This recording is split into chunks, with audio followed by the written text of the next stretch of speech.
잠언 23장 22절 말씀. 우리 찾으셨으면 한 구절입니다. 한 구절 한 목소리로 읽도록 하겠습니다. 시작. 너를 낳은 내 아버지의 말에 귀를 기울이고 내 어머니가 늙을 때에 그녀를 업신여기지 말라. 기도하겠습니다. 좋으신 아버지 하나님, 주님의 이름을 찬양합니다. 오늘 어버이 주일을 맞이해서 주 안에서 우리의 어버이 되시는 분들을 격려해드리고 또 축복하는 이런 귀한 예배 드릴 수 있도록 인도해 주시니 감사합니다.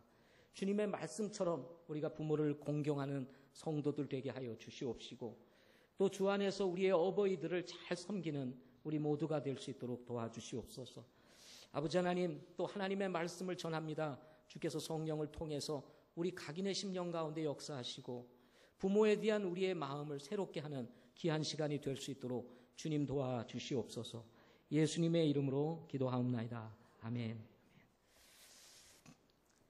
우리 일본에 계시는 우리 박점득 선교사님께서 안부를 꼭 전해달라고 말씀하셨습니다. 그래서 우리 성도들에게 감사하고 또 우리 집사님들에게 감사하다는 말씀 있으셨습니다. 제가 이제 한국으로 돌아오니까 여전히 늘 같은 생각이지만 그래도 우리 한국이 좋다 하는 생각을 갖습니다. 여러분 일본 좋을 것 같죠? 가보면 별거 없어요. 그래도 한국이 좋은 것 같습니다. 제가 갔을 때 우리 하코네라고 하는 온천 지역에 화산이 터질지 모른다 해가지고 막 뉴스에도 나오고 그러셨죠? 바로 제가 그 밑에서 수련회를 인도했습니다. 수련회 장소가 바로 거기였습니다. 그래서 제가 가서 막 연기가 품어 나오는 것을 보고 경계령이 막 내리고 근데 그때까지만 해도 관광객들이 올라갈 수 있었습니다. 저가 갔다 온 그 다음 날부터 금지가 됐습니다. 그래서 올라갈 수가 없었는데 제가 보니까 별것 아닌데 뉴스에서는 엄청 떠들더라고요. 그래서 하기야 일본은 워낙 화산이 심하고 또 지진이 심하다 보니까 그렇게 경계를 하는 것 같습니다. 어떤 분이 저한테 목사님이 카톡을 보냈습니다. 뭐라냐면 빨리 탈출하세요 그러더라고요. 그래서 탈출해가지고 제가 돌아왔습니다. 그래도 역시 우리 교회가 좋고 우리 집이 좋고 한국이 좋습니다. 여러분들 가끔 나갔다 오시면 그렇죠. 아무리 좋은 곳에 갔다 와도 여러분 갔다 오면 내 집이 좋죠. 뭐 집이 뭐 구질구질하든 뭐 좁든 크든 상관없이 집에 돌아오면 안정감이 있지 않습니까? 평안이 있지 않습니까? 교회도 마찬가지인 것 같습니다. 다른 교회 가서 이렇게 섬기고 이렇게 돌아와도 여전히 그래도 우리 교회가 제일이구나 그런 생각이 들었습니다. 그렇죠? 여러분 집이 제일이죠? 교회도 마찬가지입니다. 다른 교회 가도 좋은 것 같아도 그래도 내 교회가 최고예요. 오늘은 어버이 주일입니다. 그래서 부모를 부모되게 하라 하는 주제로 오늘 말씀을 가지고 같이 나누고자 합니다. 저는 어버이 주일 때나 이렇게 특별한 집회 때가 되면 어떤 말씀을 전할까 고민이 많습니다. 왜냐하면은 말씀을 듣는 우리 모든 성도들이 오늘은 어떤 새로운 말씀을 우리에게 주실까 이런 이제 기대감을 가지고 말씀을 듣기 때문에 그렇습니다. 근데 오늘은 기대할 것이 없습니다. 항상 하는 말씀을 오늘 여러분들에게 드리고자 합니다. 어버이에 대한 무슨 새로운 지식이 있겠어요? 있으시겠습니까? 전혀 새로운 지식이라면 그 말씀이 좀 이상한 말씀이 될 가능성이 높습니다. 우리가 보편적으로 예수를 믿든 안 믿든 부모에 대한 원리는 동일합니다. 그래서 오늘 여러분에게 어버이에 대한 이 메시지를 전할 때 너무나 구닥다리 말씀을 또 하시는구나. 시대가 지난 이야기를 또 우리 목사님이 하시는구나. 이런 생각을 가지기가 쉽습니다. 그러나 여러분 하나님의 말씀은 아무리 시대가 변화도 변하지 않는 말씀입니다. 다른 사람들이 어떻게 말하든 그리고 세상 사람들이 어떻게 말하든 하나님께서 뭐라고 말씀하시냐가 우리에게 중요하지 않습니까? 그래서 여러분이 생각할 때 이게 시대에 뒤떨어진 것 같고 고전적인 이야기, 과거의 이야기 뭔가 이렇게 우리하고 현실에 안 맞는 이야기라고 생각이 될지라도 여러분 이것은 하나님의 말씀인 것입니다. 그래서 우리는 하나님의 말씀에 순종하고 또 주 안에서 우리의 어버이들 또 우리의 부모님들을 정말 성경적인 관점에서 성경적 가치관을 가지고 공경해야 될 줄 믿습니다. 따라서 여러분 늘 듣던 말씀이라 할지라도 마음을 새롭게 하고 말씀을 받아서 우리 각자가 주 안에서 우리의 어버이들을 어떻게 공경할 것인지를 생각하고 결정하는 이런 복된 시간이 될 수 있기를 바랍니다. 여러분 그렇게 하시겠습니까? 별로 대답이 시원찮으시네요. 어버이들만 계셔서 그런가? 우리 청년 여러분 그렇게 하시겠습니까? 좋습니다. 여러분들이 우리의 희망 아니겠습니까? 또 미래의 어버이 되실 분들 아니겠습니까? 그런 측면에서 여러분들이 부모님에 대해서 어떤 태도를 가지느냐가 앞으로 다음 세대에 여러분의 자녀들을 통해서 여러분이 어떤 대접을 받을 것이냐가 결정이 된다는 사실을 잊지 마시고 오늘 우리 학생들, 청년들 마음을 열고 우리 부모님에 대하여 어떤 자세를 가지고 주님을 섬겨야 될 것인지를 새롭게 생각할 수 있는 기회가 되시기를 바랍니다. 특별히 우리 젊은 부부들이 많습니다. 저희 교회는 우리 어버이들이 이렇게 이제 계신데 65세 정도 이렇게 60세 이상 넘으신 분들이 우리 교회에 있고 60세 미만에서 50세까지 이 중간 계층이 50대하고 60대가 별로 많지가 않습니다. 40대, 30대가 많습니다. 그러다 보니까 이제 아직 자녀들이 어립니다. 자녀들이 어립니다. 그래서 우리 교회는 여러분이 아는 것처럼 아주 아이들이 많습니다. 그리고 계속 아이들이 태어나고 있어요. 그것은 정말 감사한 일이라고 믿습니다. 근데 자녀를 이렇게 낳으시고 이제 막 기르시는 우리 젊은 아빠 엄마들에게는 아이들을 키우다 보니까 또 우리 부모님에 대해서 생각할 여유를 갖지 못한 채 살아가기가 쉽습니다. 늘 주 안에서 여러분 우리 부모님들이 우리에게 얼마나 감사하신 분들이고 고마운 분들인지를 알고 정말 부모를 공경할 수 있는 여러분들이 다 되실 수 있기를 바랍니다. 세상 사람들의 이야기를 쫓아가지 마세요. 성경이 뭐라고 하는지 이 말씀을 듣고 따라가시기를 바랍니다. 이 세상에서 가장 아름다운 말이 있는데 그 말이 어머니라고 합니다. 뭐라고요? 어머니. 너무 진지하기 때문에 어머니라는 게 너무 고귀한 말이고 함부로 내뱉을 수 없는 말이기 때문에 이렇게 막 쉽게 얘기할 수가 없죠. 우리 어머니 한번 불러볼까요? 자, 한번 불러보겠습니다. 시작. 어머니. 어머니. 너무 좋은 말 아닙니까? 그냥 생각만 해도 짜릿해지고 그리고 생각만 해도 어머니 그러면 그 형상이 떠오르면서 그 어머니가 우리에게 베푼 자녀들에게 베푼 정말 이 말할 수 없는 그 은혜가 우리의 마음속에 스미지 않습니까? 따뜻하고 부드럽고 온유하며 사랑스러운 말 그것은 바로 어머니인 것입니다. 자녀들에게 있어서 어머니의 존재는 매우 특별합니다. 아버지는 별로 특별하지 않은 것 같아요. 어머니가 특별합니다. 그래서 원래 우리나라에 어머니 날이 있었지 아버지 날은 없었어요. 1974년도 아버지들이 너무 소외당하고 있다. 왜 어머니 날만 있냐? 그래서 이것을 어버이날로 바꾸자. 그래서 1974년도 5월 8일 날 어버이날을 어버이날로 이렇게 바꾸어서 이제 지키기로 시작했습니다. 어쨌든 어머니의 존재는 아주 특별합니다. 그래서 여러분 잘 아시는 어머니의 은혜라는 노래 아시죠? 이 노래만 생각해 봐도 우리 어머니들이 우리 자녀들에게 행했던 그 엄청난 희생과 사랑이 어떠한지를 우리가 이 노래를 통해서 알 수가 있게 되는 겁니다. 나실 제 괴로움 다 잊으시고 기를 제 밤낮으로 애쓰는 마음 지인 자리 마른 자리 가라니시며 손발이 다닳도록 고생하시네. 하늘 아래 그 무엇이 넓다 하리요 어머님의 희생은 가히 없어라. 어려선 안고 업고 얼러주시고 자라선 문기되어 기다리는 마음 아를씨 그릇될싸 자식 생각에 고우시던 이마 위에 주름이 가득 땅 위에 그 무엇이 높다 하리요 어머니의 정성은 희극하여라. 3절을 아세요? 모르시죠? 1절은 아시는데 3절은 기억하시는 분이 거의 없습니다. 사람의 마음 속엔 온갖 소원이라는 뜻입니다. 어머니의 마음 속엔 오직 한 가지 아낌없이 일생을 자식을 위하여 살과 뼈를 깎아서 바치는 마음. 인간의 그 무엇이 거룩하리요 어머니의 사랑은 그지없어라. 그야말로 이 가사 속에 어머니의 사랑이 얼마나 진한 사랑이고 그리고 결코 이 사랑 없이 살 수 없는 정말 아주 특별한 존재인 우리 어머니에 대해서 아주 함축해 놓은 그런 가사라고 할 수가 있습니다. 정말 좋은 분, 어머니인 것입니다. 그 다음에 정말 이 세상에서 아름다운 말이 하나 또 있습니다. 그 말이 어떤 말이냐면 아버지입니다. 아버지. 뭐라고요? 아버지.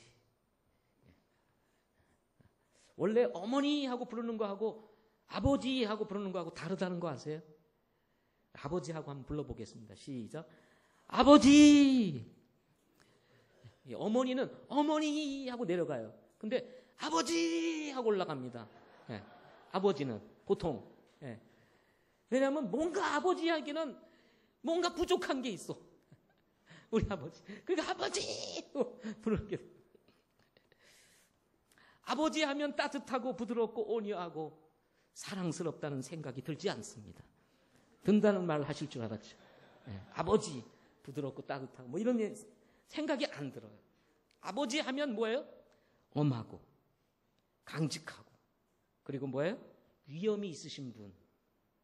가깝고도 먼 당신 뭐 이렇게 표현하지 않습니까? 그죠?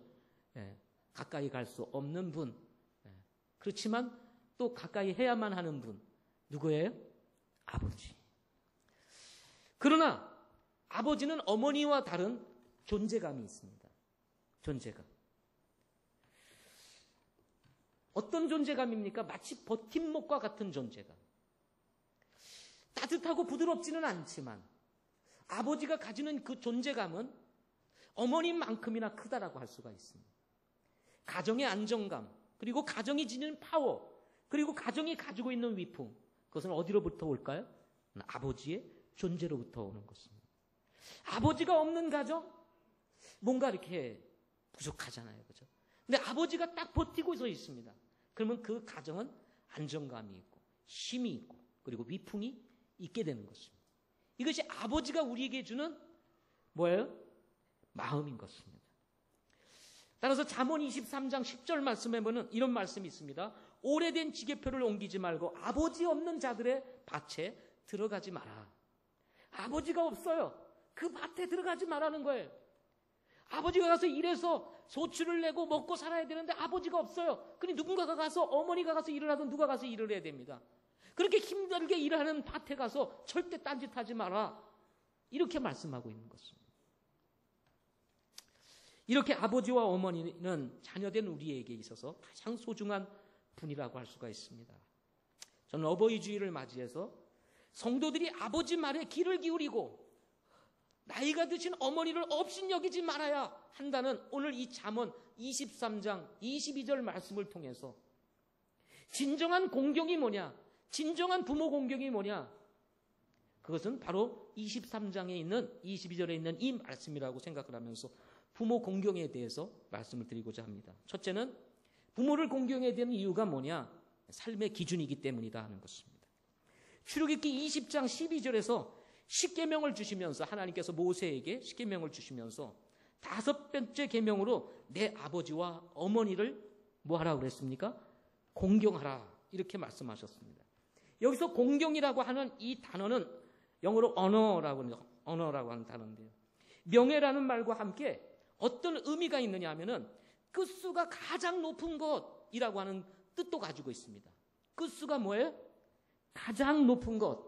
그러니까 끝수가 가장 높으면 낮은 것들은 다 어떻게 해야 되죠? 다 죽는 거예요. 여러분 화투 안 해보셨어요? 끝수가 가장 높으면 낮은 것들은 다 어떻게 해요? 죽는 거예요. 다 고개를 숙이게 되는 것입니다. 뿐만 아니라 이 단어에는 각하라고 하는 의미도 있습니다. 각하 그러면 어떻게 되죠? 다 고개를 숙여야 되죠. 따라서 공경이라는 단어를 전체적으로 묵상해 보면 이 말을 이렇게 표현할 수가 있습니다. 권위 아래 있는 것이라고 말할 수가 있습니다. 뭐라고 말할 수 있어요? 권위 아래 있는 것. 그러니까 우리가 부모를 공경한다는 말은 부모의 권위 아래 들어가는 것이 부모 공경이라고 할 수가 있어요. 오늘날 부모 공경의 문제가 뭡니까? 자녀들이 부모의 권위 아래 들어가지 않는 거예요. 아버지가 말씀을 합니다. 아버지의 말씀을 듣지 않는 거예요. 여러분 진정한 공경은 무슨 선물을 해주고 뭐 용돈을 드리고 이런 것도 물론 공경의 한 표현이지만 진정한 공경은 아버지가 얘기를 할 때 그 말을 듣는 것이 부모를 공경하는 거예요. 아멘. 그래서 부모의 권위 아래서 자녀가 자신의 권리와 의무를 가지고 살아가는 것, 이게 진정한 공경이라고 말할 수가 있는 것입니다. 우리 하나님께서 사람을 지으시기 위해 선악을 알게 하는 나무의 열매를 만드셨습니다. 그렇죠? 선악을 알게 하는 나무의 열매를 왜 만드셨다고 그랬어요? 우리 창세기를 공부하신 분들은 다 들으셨지 않습니까? 단순히 자유의지에 대한 테스트가 아니었습니다. 그것은 하나님과 인간 사이에 뭐를 세우기 위한 것이었습니까? 기준을 세우는 것이었습니다. 질서를 세우는 것이었어요. 하나님께서 사람을 만드시고 뭐라고 말씀하셨습니까?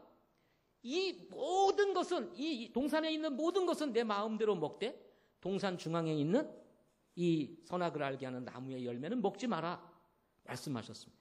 이 말의 의미가 진정한 의미로 어떤 의미를 가지고 있냐면 인간으로서 할 수 있는 모든 것은 다 해라. 하나님께서 그런 권리를 주신 것입니다. 인간으로서 할 수 있는 모든 권리, 자유 다 주신 거예요. 근데 인간이 할 수 없는 것 한 가지가 있다. 그것은 뭐냐면 인간이 하나님일 수는 없다는 거예요. 하나님과 인간 사이에는 뭐가 있어야 돼요? 질서가 있어야 되는 것입니다. 인간이 하나님하고 맞먹으려고 그러면 되겠어요? 안 되겠어요? 될 수가 없는 것입니다. 그래서 여기에는 기준이 필요했던 거예요. 그래서 하나님이 선악을 알게 하는 나무의 열매를 만드시고 너 이거 먹으면 죽어 하고 말씀하셨는데 그게 뭐냐면 인간의 위치를 떠나서 나하고 맞먹으려면 네가 하나님이 되려고 한다면 그거는 용납할 수가 없는 거야 하고 말씀을 하신 것입니다. 다른 말로 얘기하면 하나님의 권위 아래서 인간은 자신의 자유의지와 권리를 마음껏 사용할 수 있는 은혜를 주셨다는 것입니다. 그런데 사람이 사람의 위치를 떠나서 하나님이 되고자 하자, 자신이 신이 되고자 했을 때 결국은 인간이 죄를 범하게 되었고 그 죄로 말미암아 인간에게 죽음이 찾아오게 되었던 것입니다. 하나님은 이러한 원리를 사람과 사람 사이에 심어주셨는데 그것이 뭐냐면 바로 부모를 공경하라는 것이었습니다. 사람과 사람 사이의 삶에 있어서 가장 기본이 되는 삶의 기준이 뭐냐면 자녀들은 부모에게 뭐하라는 거예요? 공경하라는 거예요. 젊은 자들은 어른들에게 뭐하라는 거예요? 순종하라는 것입니다. 이게 가장 기본적인 삶의 질서예요. 기준이라는 것입니다. 사람이 여러분 부모를 공경하지 않는다. 그것은 이미 그 가정의 질서가 무너지고 그 사회의 기본이 무너지는 것이 된다 이 말이죠.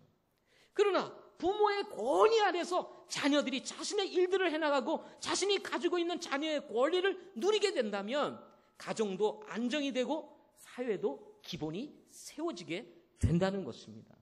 따라서 이 사회의 가장 기본, 가정의 기본이 되는 것이 뭐냐면 바로 부모를 공경하는 것.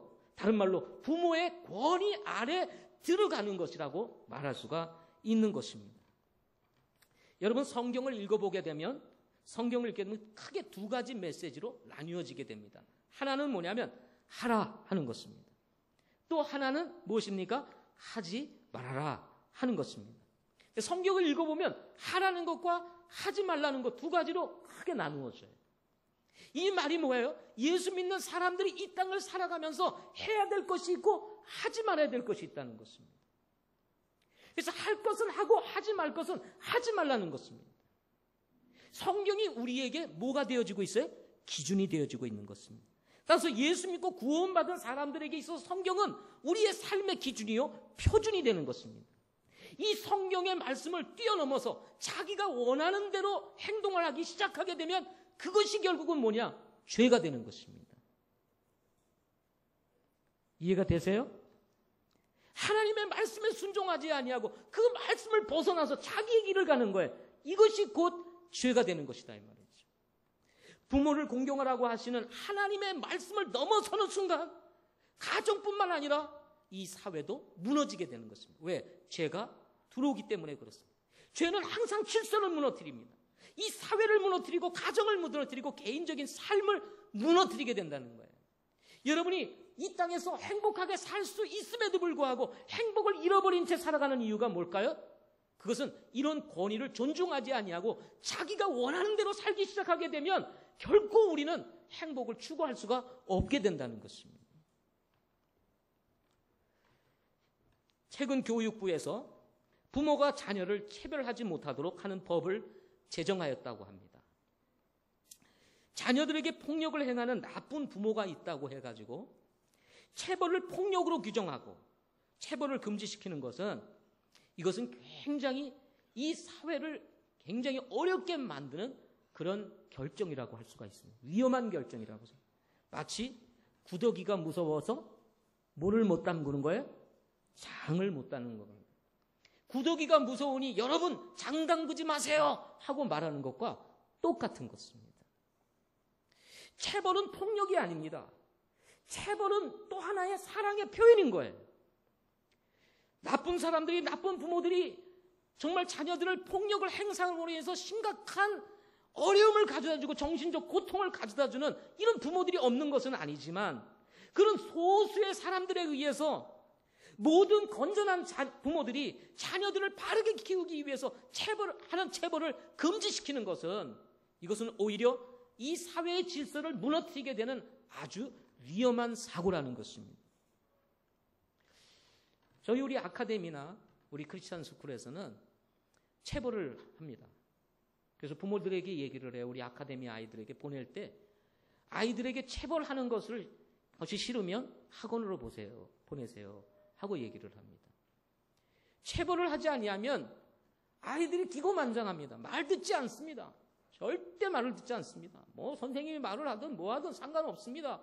자기 할 얘기하고 떠들고 누워있고 뭐 얘기가 되지를 않습니다. 근데 체벌이라는 건 뭐냐면 선생님의 말씀에 뭐 하라는 거예요? 순종하라는 거예요. 그래서 우리 자녀 교육에 있어서 가장 중요한 게 뭡니까? 아이의 고집을 뭐 하라는 거예요? 꺾으라는 것입니다. 고집이 꺾이지 않으면 절대 권위 아래 들어가지 않습니다. 여러분 한 사람이 인생을 살아가는 데 있어서 가장 중요한 것이 뭐냐면 권위에 순종할 줄 아는 거예요. 하나님의 말씀에 순종할 줄 아는 것입니다. 이것이 안 되게 되면 여러분 자기 마음대로 사는 사람이 되고 마는 거예요. 기대할 수 있는 것이 없는 것입니다. 그래서 반드시 고집은 꺾어야 된다는 거예요. 근데 이게 쉽게 꺾어지나요? 잘 꺾어지지 않습니다. 그래서 사랑에 뭐를 드는 거예요? 매를 들게 되는 것입니다. 지금 한국 사회는 매우 위험한 길을 가고 있습니다. 한국 교육의 현장은 참으로 위험한 일들을 계속해서 결정해 가고 있습니다. 우리는 이러한 결정이 어떠하든지 간에 우리 자녀들을 사랑하기에 때로는 우리 아이들의 고집을 꺾기 위해서 필요한 체벌을 우리는 하게 되는 것입니다. 예수님 당시 바리새인들과 서기관들이 하나님을 공경한다고 하면서 부모를 공경하는 일을 멀리한 이야기가 마태복음 15장 1절부터 9절에 나옵니다. 부모님께 드려야 할 것을 하나님께 예물로 드린다고 생각을 하면서 면책을 받은 거예요. 부모님에게 마땅히 드려야 될 것을 하나님께 예물로 드린다고 하면 이게 그냥 면제를 받는 거예요. 그래서 바리새인들과 당시 서기관들이 마땅히 부모님에게 유익을 끼쳐야 할 것을 가지고 하나님께 드린다고 해서 드리는 이런 일들을 행한 것입니다. 그리고는 부모를 공경하지 않았던 것입니다. 이런 것을 여러분 성경에서는 위선이다 이렇게 얘기를 합니다. 이러한 당시의 상황을 두고 예수님은 이렇게 바리새인들과 서기관들에게 얘기를 해요. 사람들의 명령들을 교리로 가르치며 내게 헛되이 경배하는도다. 마땅히 부모를 경배해야 되는데 공경해야 되는데 부모를 공경해야 할 것을 가지고 하나님께 공경을 해버리는 것은 이것은 하나님도 기뻐하지 않는다는 것입니다. 혹시나 여러분 우리가 예수 믿는다고 하면서 하나님을 공경한다고 하면서 부모를 공경하지 아니한다면 여러분 그것은 하나님을 헛되이 경배하는 것이다라고 얘기를 하는 것입니다. 마땅히 부모를 공경해야 될 것은 공경해야 되는 거예요. 그걸 가지고 하나님 앞에 드리면서 나는 하나님을 섬겼어 이것으로 만족하는 것은 하나님이 기뻐하시지 않는다는 것입니다. 부모를 경시하는 풍조가 만연하고 있습니다. 어른을 어른으로 생각하지 않는 사회가 되어가고 있습니다. 자녀들이 부모의 권위를 너무나 가볍게 여기는 시대가 되어버리고 말았습니다. 이런 상황에서 그리스도인들이 회복해야 될 것 두 가지가 있습니다. 하나는 자녀들이 오늘 본문의 말씀처럼 아버지의 말을 듣도록 가르쳐야 된다는 거예요. 아멘. 아버지의 말을 듣고 나이 드신 어머니를 업신여기는 것이 아니라 존중히 여기는 태도를 취해야 된다는 것입니다. 무슨 말입니까? 부모를 부모되게 해야 된다는 거예요. 사랑하는 우리 학생 여러분, 사랑하는 우리 청년 여러분, 부모를 부모되게 하는 것이 무엇입니까? 그것은 다른 것이 아닙니다. 부모의 말에 뭐 하는 거예요? 순종하는 것입니다. 부모의 말을 잘 듣는 거예요. 나이 드신 어머니를 업신여기는 것이 아니라 존중히 여기는 태도에 있다는 것입니다. 이것이 바로 부모를 공경하는 것이라는 것입니다. 우리가 결혼했다고 해서 부모를 공경하는 것은 아닙니다. 자녀를 낳아봤더니 길러봤더니 야 이게 쉬운 게 아니더라. 그래서 아 그렇구나. 내가 부모를 정말 부모님이 나를 이렇게 길렀구나. 그래 내가 부모를 공경해야지. 이렇게 늦게 깨닫고 정말 부모를 정말 새롭게 생각하고 공경하시는 분이 있다면 그건 하나님께 영광이 되고 하나님이 기뻐하실 것입니다. 그런데 여전히 자녀를 낳고 기르면서도 부모에 대해서 무관심한 자녀들도 많더라는 것입니다. 저는 우리 교회 성도들이 그런 분이 되지 않기를 소망합니다. 아멘. 하나님을 섬긴다면서 부모를 무시하고 무관심하게 된다는 것은 하나님도 결코 기뻐하는 일이 아니라는 것입니다. 그러므로 여러분, 우리 청년 여러분, 학생 여러분, 우리 젊은 부부 여러분, 부모를 부모되게 하시기를 바랍니다. 두 번째로는 우리가 회복해야 될 것이 있는데 그것은 뭐냐면 부모들이 자녀를 바르게 키워야 한다는 거예요. 여러분, 자녀들에게만 문제가 있는 것이 아닙니다. 자녀들만 문제로 삼아서는 안 되는 것입니다. 우리의 자녀들을 부모 공경할 수 있는 자녀로 어떻게 해야 돼요? 바르게 키워야 돼요. 바르게 키우지 아니하면 절대로 우리의 자녀들이 부모를 공경하지 않는다는 것입니다. 오늘날 어른 경시 풍조가 만연하고 어른을 어른로 생각하지 않는 이 사회가 왜 되었습니까? 부모가 자녀들을 바르게 키우지 않았기 때문에 그렇습니다. 얼마 전에 지난 주간인가 지지난 주간에 우리 광명시에 이시영 박사라고 정신과 이렇게 의사이신데 아주 우리나라에서 유명하신 분이십니다. 이분이 광명시에 와서 부모님들을 놓고 이 자녀 교육에 대한 강연을 하게 되었습니다. 저는 이게 프랭카드에서 이제 광고하는 것만 보았는데 제가 일본 갔다 와서 신문을 보니까 이분이 강연한 내용이 나왔습니다. 신문에 기재가 되었어요. 국민일보에. 그래서 제가 보니까 그 이시영 박사가 하는 말이 뭐라고 얘기를 하냐면 우리 부모 세대들에게 말하기를 제발 여러분의 자녀들 정신과에 보내지 마세요. 제발 여러분의 자녀들을 정신과에 오지 않도록 해달라는 거예요. 자기가 정신과 의사이면서 말을 하는 거예요. 얼마나 많은 지금 학생들과 자녀들이 정신과에 오는지 모른다는 것입니다.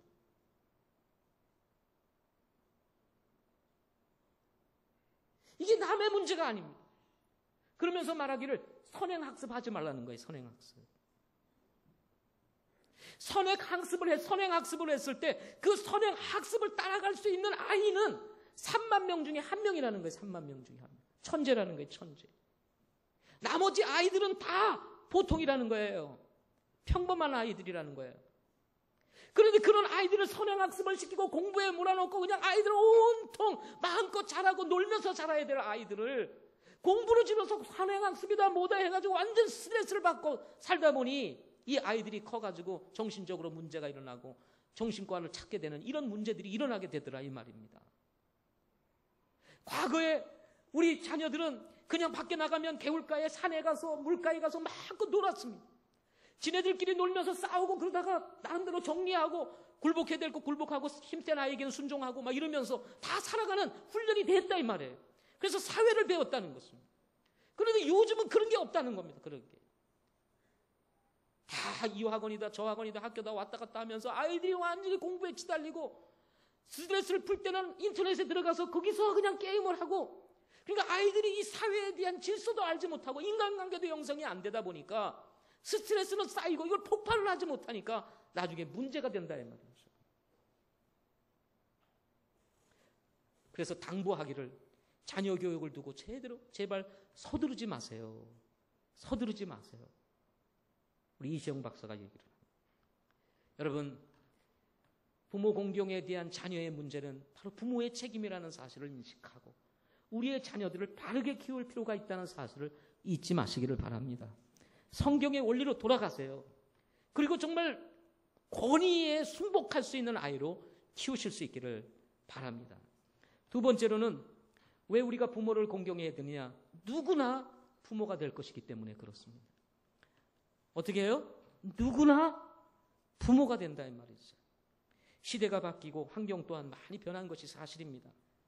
젊은이들이 결혼할 때 혼숙감으로 천으로 된 기저귀를 만들어 가던 때가 엊그제 같은데 지금은 일회용 기저귀가 나와서 천 기저귀를 대신하고 있습니다. 그죠? 제가 어렸을 때만 해도 저희 누님이 시집을 가는데 혼숙감 기본으로 뭐예요? 천을 저 동대문이나 남대문 가서 떠다가 기저귀를 만들어 가는 거였어요. 그러면 그 기저귀를 쌓아놓고 이제 어떻게 됩니까? 오줌 싸면 갈아주고 또 똥 싸면 갈아주고. 그러니 그 당시엔 뭐 세탁기가 있어요? 뭐가 있어요? 무슨 뭐 온수가 있습니까? 무슨 뭐가 있습니까? 겨울이면 그 찬물에서 다 빠른 빨래를 저도 해봤어요. 저는 세탁기가 불편해가지고 그냥 웬만한 건 제가 빨 때는 그냥 손으로 빱니다. 근데 손으로 몇 번 빨면요 벌써 이게 달아요. 이게 달아요. 그래서 쓰립니다. 근데 이거 노상반이 어떻게 됩니까? 그래서 나온 노래가 뭐라고 했으면 손발이 다닳도록 고생하시네. 그래서 어머님들이 과거 어머님들 보면요 지문이 없어요. 지문이 하도 이걸 해가지고 달아 빠져서 일하지 뭐하지 그러니까 지문이 없어지는 거예요. 그러니까 이런 가사가 나왔어요. 근데 요즘 어머니에게는 이 말이 안 맞아요. 그래서 이 어머니의 은혜 노래 이 가사를 좀 바꿔야 될 것 같아요. 어떻게 바꿔야 되냐면 진자리 마른 자리 가라니시며 손발이 다닳도록 고생하시가 아니라 손발이 아프도록 고생하시네. 이렇게. 왜냐면 우리 젊은 부부들이 요즘 일을 안 하거든요. 뭐 농사를 짓습니까? 무슨 뭐 고생을 합니까? 너무 편하게 자라기 때문에 힘든 일을 안 해요. 막상 이제 아이 낳아가지고 아이를 안고 이렇게 뭐 아이가 적잖아요. 그런데요 이게 적은 것 같아도 계속 안고 있어 보세요. 이 아이의 머리가 얼마나 무거운지 이 손목이 아파요. 그래서 전 먹여 보세요. 그냥 잘 때까지 이 전 먹이가 있으면 손목이 아파가지고 저려오고 또 병원 가고 그러는 상황입니다. 그러니까 뭐예요? 손발이 다닳도록이 아니라 아프도록 고생하시네. 하늘 아래 그 무엇이 넓다 하디요 어머니의 은혜는 가히 없어라. 이렇게 좀 바꿔야 될 것 같습니다. 그러나 어찌든지 간에 부모란 환경과 상관없이 여전히 부모라는 사실입니다. 환경이 좋아졌다고 부모의 마음도 좋아지느냐? 그렇지 않습니다. 여전히 부모는 부모입니다. 왜냐하면 아이를 낳는 방법이 똑같아요. 과거나 지금이나. 10달 동안 하지만 그냥 혹시나 아이가 잘못될까 봐 조심. 그러다가 또 이제 좀 아이가 안정이 되면 이제 무거워지잖아요.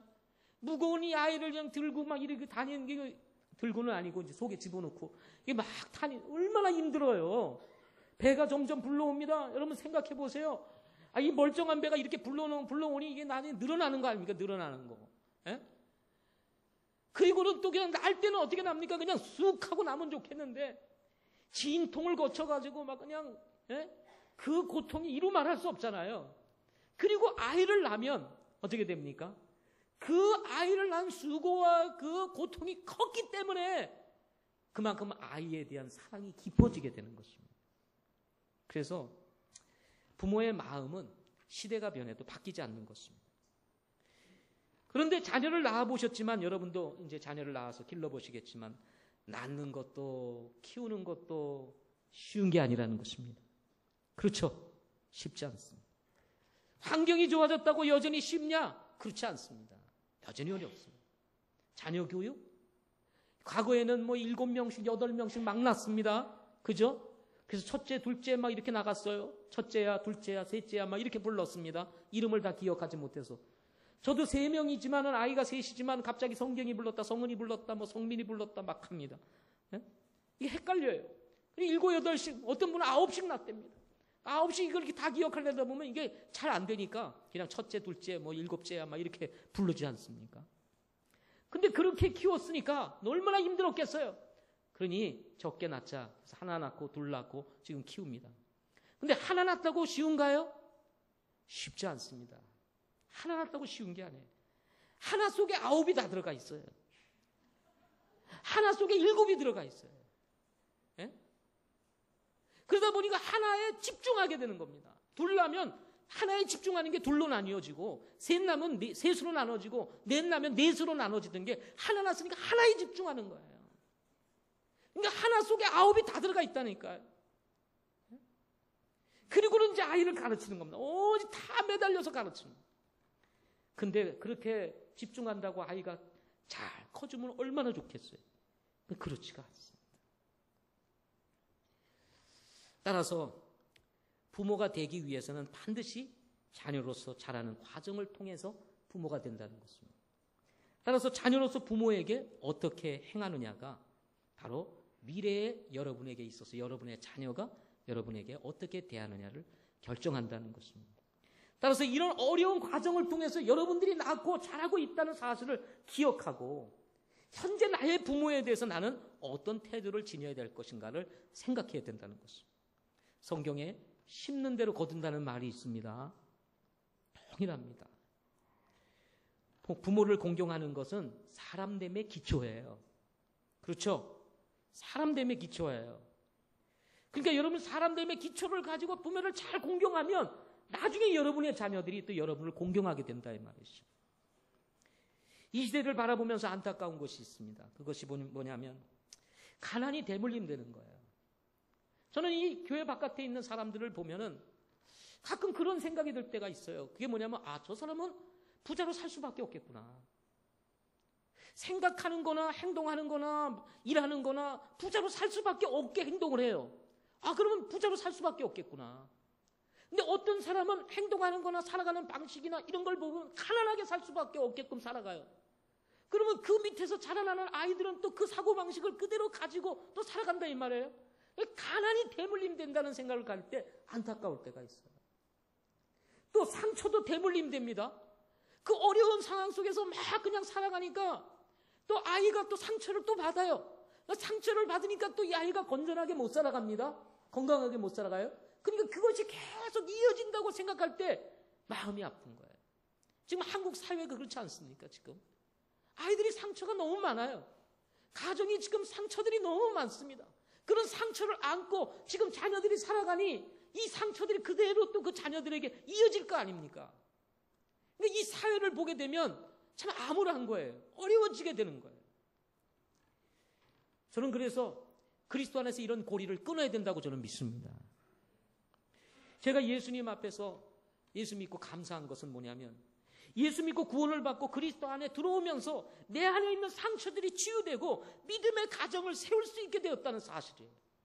제가 무슨 큰 좋은 집에서 사는 것도 아니고 그렇다고 제가 무슨 예수 믿었다고 해서 갑자기 슈퍼맨이 된 것도 아니고 여러분 그렇다고 해가지고 내가 무슨 크게 된 것도 아닙니다. 그렇지만 예수 믿고 구원받음으로 인해서 내게 주어진 하나님의 은혜가 있는데 그게 뭐냐면 내가 예수 믿기 전보다도 훨씬 높은 수준을 가지고 살아간다는 거예요. 그거 아세요 여러분? 제가 얼마나 높은 수준을 가지고 살아가는지 예수 믿지 않는 사람들은 생각할 수 없는 수준을 가지고 제가 살아요. 어느 정도의 수준이냐면 제가 하늘의 수준을 가지고 살아가요. 하늘의 수준. 저는 이 땅의 시민을 넘어서 하늘의 시민이 되었어요. 하나님의 백성이 되었습니다. 땅만 바라보고 사는 사람하고 하늘을 바라보고 사는 사람하고 수준이 다른 거예요, 여러분. 아멘. 그러니까 여러분 이 높은 수준을 가지고 사니까 제 마음이 어떻게 됩니까? 부여한 거예요. 풍성한 거예요. 미래가 있는 거예요. 소망이 있는 거예요. 인생을 한 번 죽으면 끝나는 거예요. 영원히 이 땅에 사는 게 아닙니다. 그러나 하나님께서 우리에게 주신 그 영원한 세계를 바라보면서 내 인생을 설계하고 내 미래를 설계하면서 오늘을 살아가니 여러분 얼마나 풍성한 삶을 살겠습니까? 그러니까 여러분 삶의 의미가 달라지는 거예요. 그래서 제 삶이 풍성한 겁니다. 가난이 대물림되고 상처가 대물림되는 이런 가정이 아니고 이런 사회가 아니라 이런 하나님의 은혜, 이런 평안, 화목, 그리고 하나님이 주시는 기쁨, 그리고 하나님이 주시는 이 소망, 그리고 하나님이 주시는 이 영적인 고상한 삶, 이런 것들이 우리 자녀들에게 대물림되어서 이것이 믿음의 가정을 세우고 또 믿음의 가정을 세워서 이런 하늘의 소망을 가지고 살아간다는 것 자체가 이것이 축복이고 복이라는 거예요. 저는 우리 자녀들을 바라볼 때 그게 감사한 거예요. 그리고 그렇게 살도록 노력을 합니다. 우리 아이들을 그렇게 인도해 가려고 힘씁니다. 제가 완전하다는 얘기가 아닙니다. 여전히 저는 부족합니다. 거친 구석도 많습니다.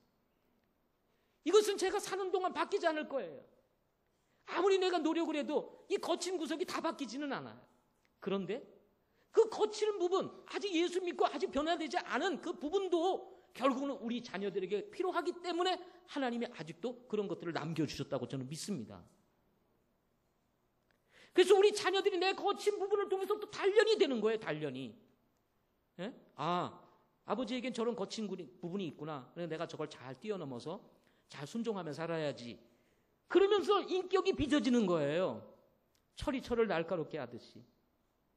용광로가 금을 재련하듯이. 그래서 빚어져 나오는 것입니다. 그러면서 아이가 세상에 적응할 수 있는 힘도 길러지고 이런 것이 세워지는 거예요. 네? 과거에 우리가 자랄 때는 어른을 뛰어넘는다는 생각을 할 수가 없었습니다. 뭘 잘못하면 어른이 뭐라 할까 봐 막 도망갔어요. 근데 지금은 어떻습니까? 도망도 안 갑니다. 아주 뭐 떳떳합니다. 버젓이 서서 그냥. 제가 신문을 가서 보니까 돌아와가지고 보니까 전철을 타고 가는데 어떤 사람이 막 쳐다를 보더래요. 그래가지고 왜 쳐다보냐고 그랬더니 어디서 많이 본 것 같아서 쳐다봤다 그랬더니 열받아가지고 쥐어팼답니다. 전철 안에서. 그래서 그 폭행을 한 이야기가 신문에 이렇게 나온 걸 제가 보았습니다. 이건 쳐다도 못 봐요. 쳐다보면 조심해야 돼요. 지금 이런 사회가 돼요. 어른이라는 개념도 없어지고 부모라는 개념조차도 희미해지는 이런 사회입니다. 오죽하면 아버지의 자리를 회복해야 된다는 목소리가 사회 구석구석에서 지금 일어나고 있겠습니다. 따라서 사랑하는 우리 주 안에 있는 자녀 여러분, 여러분도 어느 날 부모가 된다는 사실 앞에서 겸손하실 수 있기를 바랍니다. 여러분이 지금 부모를 어떻게 섬기느냐에 따라서 여러분의 자녀가 여러분을 어떻게 대할 것인지가 결정된다는 사실을 기억하고 지금의 여러분의 태도가 중요하다는 사실을 기억하시기를 바랍니다. 제가 이번에 일본 집회를 갔습니다. 일본 집회를 갔는데 청년연합 집회에서 이제 말씀을 제가 이른 아침에 2번을 전하게 됩니다. 일본이 한 250명이 모였습니다. 250명. 저는 일본이 잘 살잖아요. 그죠? 그래서 연합수련회 간다 그러니까 아주 좋은 곳으로 갈 줄 알았어요. 갔더니 그 온천, 일본에서 유명한 온천, 그 하코네, 지금 화산이 터지는 그곳이 아주 유명한 온천 지역이에요. 글로 갔습니다. 글로. 그래 가서 이제 침대방을 달라고 이제 저는 이제 침대방이 필요하니까 달라고 그랬어요. 침대방을 이렇게 배려해 주더라고요. 그래서 침대방 배려해. 저는 아주 신나서 좋은 곳인가 보다 하고 들어갔습니다. 웬걸 세상에 그 호텔이라고 하는 곳에 화장실도 없어요. 공동 화장실. 공동 세면장. 화장실도 그냥 한참 돌아서 가야 나와요. 더 놀란 게 있습니다. 250명의 청년들하고 목사님들하고 다 성도들이 와가지고 하는데 저녁이 됐는데도 아무도 공동 세면장에 나와가지고 씻는 사람이 없어요. 우리 청년들 연합수련회 가면은 아주 세면장에 난리가 납니다. 시끌벅적하고 뭐 빨리 해, 뭐 그만해, 기다려, 막 아주 줄을 날베기 서가지고 그냥 다 기다리고 난리를 치거든요. 그런데 거기는 도대체 씻는지 안 씻는지 알 수가 없어요. 조용해요. 그리고 우리 집사람이 하는 말이 저녁에는 온천을 개방을 합니다. 무료로. 그러니까 온천 가서 다 씻더라. 내가 가보니까 다 씻더라. 그럼 아침에는 개방을 안 해. 아침에 씻어야 되잖아요. 그럼 보통 우리 아침에 일어나가지고 서로 씻으려고 난리를 치고 기다리고 막 줄을 서고 막 물을 흘리고 막 난리가 나는데 일본에 갔더니 도대체 아침에도 사람을 볼 수가 없는 거예요. 도대체 씻는 건지 안 씻는 건지 방마다 조용해요. 신기한 거예요. 근데 시간만 되면 쫙 사람들이 나와가지고 다 강당에 모여 있는 거예요. 그래서 제가 우리 집사람한테 계속 얘기를 했어요. 도대체 씻는 거야 안 씻는 거야? 씻는 거야 안 씻는 거야 도대체? 알 수가 없네. 재밌는 게 있습니다. 식당에 한 250명이 와서 음식을 먹는데 막 서로 얘기하느라 왁작지고 그래요. 그래서 일본 사람도 저렇게 이야기하는구나 이렇게 생각을 했습니다. 그런 걸 잘 못 보니까. 그런데 주최 측에서 이제 어느 교회 주최하는 교회에서 광고를 딱 방송으로 합니다. 그러면 그렇게 막 얘기를 하고 막 하다가 방송이 딱 나가는 순간 갑자기 누가 말을 안 했는데도 조용히 있습니다. 우리는 어떻습니까?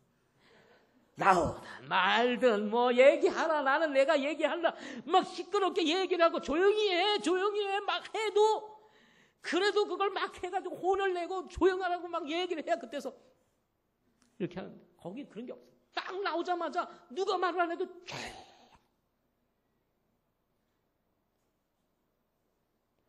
아침에 배를 울리고 자 기상 일어나세요 하고 다니는 사람 한 사람도 없어요. 도대체 잠자고 있는 건지 일어난 건지 알 수가 없어요. 첫날인데요, 제가 첫날 새벽에 말씀을 전해야 돼가지고 일찍 일어나서 30분 전에 강단에 가는데 도대체 씻는 사람도 없지, 다니는 사람도 없지, 아무 사람도 없는 거예요. 그래서 야, 내가 이거 늦게 일어났나, 도대체 이게 왜 이러지? 가봤더니 사람들이 한 사람 딱 나와서 문 열고 있더라. 아무도 없어요. 그런데 이거 다 끝나고 갔나? 하고 싶을 정도로 사람이 안 보여요. 근데 시간이 되니까 다 사람들이 밀려. 그래서 이게 일본이구나. 다른 사람에게 피해가 되는 일은 결코 하지 않는다고 합니다. 혼자 막 복도를 다니면서 떠들고 이런 사람이 전혀 없습니다. 나 때문에 다른 사람의 피해가 될까 봐 전혀 그런 일을 행하지를 않는 거예요. 시간 딱 되면 전부 다 불 끄고 그냥 누가 말 안 해도 그냥 다 알아서 차요. 시간 딱 되면 일어납니다. 혹시나 자기 때문에 문제가 될까 봐 아예 세면도 안 하는지 어떻게 되는지 알 수가 없지만, 안에서 그냥 깔짝깔짝 했는지 알 수 없지만 어쩌다 아침만 되면 다 또 나와요. 복도에서 떠들고 뭐 달려가고 뛰고 뭐야 뭐 가자 뭐 누구야 하는 사람도 없습니다. 아, 이게 일본이구나. 사랑하는 청년 여러분, 청소년 여러분, 성도 여러분, 우리가 너무 내 자신에게만 집중되어 있는 것 같아요. 우리가 다른 사람을 돌아볼 수 있기를 바랍니다. 혹시 나 때문에 다른 사람에게 피해가 되면 안 된다는 생각을 갖고, 여러분, 우리 부모를 바라보고 정말 우리 부모님들이 우리에게 베푼 은혜를 생각하면서 섬길 줄 아는 이런 자세가, 이런 순수함이 지금 우리에게 필요할 때다 이 말이죠. 아멘. 교회에서도 마찬가지예요. 남들 생각하지 아니하고 내가 좋은 대로 떠들고 막 이게 아니고, 여러분, 다른 사람에게 피해를 주지 않도록 우리가 최선으로 배려하면서 바른 시민의식을 키우고 우리가 부모를 공경하는 바른 인격을 가진 그리스도인이 되어야 된다고 믿습니다. 마지막으로 하나님의 명령이라는 거죠. 명령에는 이유가 없습니다. 설명도 필요가 없어요. 부모를 공경하라 그러면 어떻게 해야 돼요? 순종해야 되는 것입니다. 이것은 가장 기본적이고 마땅한 것이기 때문에 그렇습니다. 낳으시고 기르시고 공급하시고 모든 걸 감당하고 우리를 키워오신 우리 부모님들 아닙니까? 무슨 설명이 필요하겠어요? 이미 설명은 그분이 우리를 키우면서 다 설명했어요. 그렇죠? 무슨 또 설명이 필요하겠습니까? 그런데 우리는 이런 얘기하죠. 해준 게 뭐가 있어? 뭐 이런 얘기하잖아요. 부모가 나에게 해준 게 뭐가 있어? 그럼 해준 거 없으면 여기 어떻게 와 있어요? 그래요, 안 그래요?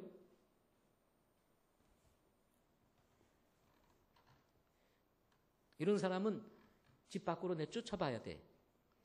자기 혼자 가서 살아봐야 돼. 그래야 아, 이게 집이 얼마나 좋고 부모가 얼마나 나를 위해 희생했나 이런 걸 알게 되는 것입니다. 부모 공경이라고 하는 명령 안에 한 사람의 인격과 사회의 모든 질서의 기초가 되는 것이 다 들어있다는 사실을 기억하고, 여러분, 주 안에서 하나님께서 우리에게 주신 이 말씀에 쫓아서 아버지의 말에 귀를 기울이고, 그리고 나이가 드신 부모님이라도 업신여기지 말고 존중할 수 있는 저와 여러분이 되시기를 바랍니다. 자녀들아, 주 안에서 너희 부모에게 순종하라. 이것이 옳으니라. 내 아버지와 어머니를 공경하라. 이것이 약속 있는 첫째 명령이니 이것은 내가 잘되고 땅에서 장수하게 하려 함이라. 장수, 약속 있는 첫째 계명, 잘되고, 여러분 이런 거 바라보지 마세요. 장수 안 하면 어때요? 여러분 꼭 장수해야 됩니까? 대답을 안 하시네. 그래도 장수는 하고 싶으신 모양이네. 예? 꼭 장수해야 돼요? 여러분 이 땅에서 꼭 잘 돼야 됩니까? 좀 잘 안 되면 어때요? 잘 안 돼도 내가 장수하지 않아도 하나님의 말씀에 순종해서 내 어머니와 아버지를 공경하며 내가 주님을 아름답게 섬길 수 있다면 그게 복이지. 꼭 오래 살아야 되겠습니까? 오래 살지 않을지라도 하나님이 내게 주신 말씀에 순종하면서 나에게 주신 우리의 부모에 감사하면서 그리고 그 은혜를 보답하며 내가 섬기며 사는 것이 여러분 그게 복이지. 사람이 가지고 있는 안정감, 평안, 좋은 성품, 인내, 담대함, 자신감 이런 게 다 어디서 생깁니까? 이게 다 가정 안에서 생기는 것입니다. 화목한 가정, 행복한 가정 이런 가정은 부모 공경으로부터 시작되는 것입니다. 아멘. 제가 여러분에게 말씀드릴 테니까 잊지 마시고 여러분 실천해 보십시오. 우리 부모가 이런데도 해요? 이런 분들 계시잖아요. 목사님 몰라서 그렇지 우리 부모가 어떤 분인지 이런 분들이 계실 수 있습니다. 항변하시는 분들이 계세요. 그러나 이제부터 그러지 마세요. 여러분 그래도 부모입니다. 아멘. 그래도 부모예요. 이유를 묻지 마세요. 부모의 문제를 말하지 마세요.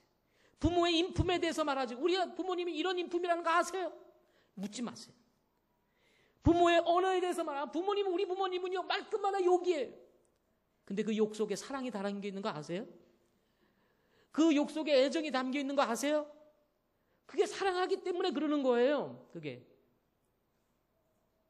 어떤 분이 그러더라고요. 우리 목사님 한 분이 재밌는 분이에요. 저희가 사랑의 헌금을 교회 와서 선교사님이신데 이렇게 했어요. 그래가지고 사랑의 헌금을 드렸습니다. 그랬더니 이 큰빛교회는 더 해야 되는 거 아니에요? 그러더라고요. 그래서 깜짝 놀랐어요. 더 해야 되는구나. 그래서 제가 충격 먹었습니다. 그래서 제가 그 얘기를 했어요. 선교사님 그렇게 얘기를 합니까? 그럼 상처받습니다. 그렇게 되면 한국 사람들은요 다 마음이 상해요. 그랬더니 선교사님이 뭐라고 말씀하시면 제가 가까우니까 그렇게 얘기한 거예요. 그렇게 얘기를 하시는 거예요. 친밀하니까 그렇게 얘기한 거예요. 친밀해지려고 그렇게 얘기했는데 오해를 했다는 거지. 그러니까 사람마다 표현의 기법이 다 다른 거예요. 혹시 여러분의 부모가 좀 막 욕을 하면서 다가오세요? 그건 여러분하고 좀 친밀해지려고 표현법이 달라서 그런 거예요. 아멘? 이놈의 새끼 그래도 나하고 친밀해지려고 그러시는구나. 내 아빠, 내 엄마 한번 해보세요. 아멘? 그러면 바뀌어지기 시작한다는 거지. 우리 교회 안에 있는 부모님들은 안 그러실 거예요. 근데 이제 혹시 여러분의 부모가 예수님을 안 믿었을 때 그럴 수 있잖아요. 그러다 보니까 자꾸 상처가 될 수 있는데 그 상처라고 생각하지 말고 지금 자녀들에게 필요한 것은 부모를 고치려 하는 태도가 아니라 항거하는 것이 아니라 지금 자녀들에게 여러분들에게 필요한 것은 순종하는 것입니다.